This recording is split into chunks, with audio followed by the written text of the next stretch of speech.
दोस्तों नमस्कार। भारत की बढ़ती ताकत चीन के लिए कैसे सिरदर्द बन रही है, यह आप हमारी आज की पोस्ट के माध्यम से समझ सकते हैं, क्योंकि चीन के मुखपत्र ग्लोबल टाइम्स में लिखे गए एक लेख ने उसकी इस डर की पोल खोलकर रख दी है। दरअसल ग्लोबल टाइम्स में लिखे गए इस लेख के कुछ शब्द इस बात को दर्शा रहे हैं कि चीन भारत की उपलब्धियों से कितना चिढ़ रहा है। भारत की बढ़ती सैन्य ताकत पर आधारित ये पूरा लेख इस बात की बानगी है कि चीन किस तरीके से भारत को धमकी दे रहा है और भारत की ताकत भी जाहिर तौर पर मान भी रहा है। बड़ी बात यह है कि इस पूरे मामले में चीन संयुक्त राष्ट्र में भारत की स्थायी सीट की मांग को भी घसीट लाया है। अपने इस लेख में ग्लोबल टाइम्स ने भारत की अग्नि 5 की खूब तारीफ की और अग्नि 5 की क्षमता का जिक्र करते हुए उसने ये खुले तौर पर लिखा कि भारत अपनी सैन्य क्षमता को बेहद मजबूत कर रहा है। चीन ने कहा कि भारत बड़े पैमाने पर हथियारों का निर्माण कर रहा है और अपनी बैलिस्टिक मिसाइल की टेक्नोलॉजी को भी मजबूत कर रहा है।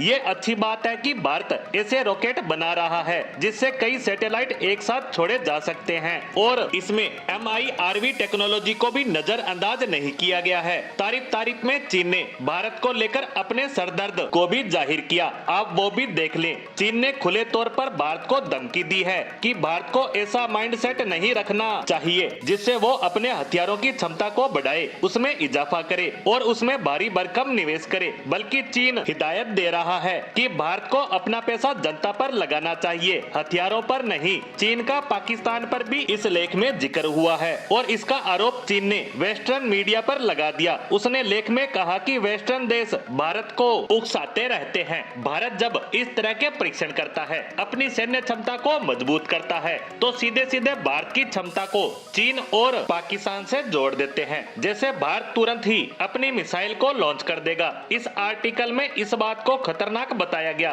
लेकिन सबसे प्रमुख लाइन इस लेख में संयुक्त राष्ट्र को लेकर थी। भारत को धमकी देने और डराने के बीच संयुक्त राष्ट्र को लेकर लिखी गई एक लाइन वाकई सबका ध्यान खींच रही है। चीन ने अपने लेख में लिखा कि भारत को लंबे समय से UN सिक्योरिटी काउंसिल में परमानेंट सीट चाहिए, सिर्फ इतना लिखा। लेकिन इसके ऊपर और नीचे जिस अंदाज में चीन ने भारत को धमकी दी है और अगर इसे सीधे सीधे इससे जोड़कर देखा जाए तो चीन सीधे तौर पर भारत पर दबाव बनाने की कोशिश कर रहा है कि भारत UN में परमानेंट सीट चाहता है तो उसे अपने हथियारों और सैन्य क्षमता को लेकर भारत को नरम रुख अपनाना होगा। और उसके बाद बाकी की कसर उस लाइन ने पूरी कर दी जिसमें चीन ने खुले तौर पर भारत को धमकी दी है कि भारत को अपना पैसा सेना की जगह अपने लोगों पर लगाना चाहिए। अब चीन को इस लेख पर भारत का जवाब ये होगा कि चीन को अपने गिरेबा में देखना चाहिए, जो अपनी सेना पर पैसा लगाने के लिहाज से विश्व में दूसरे नंबर पर खड़ा है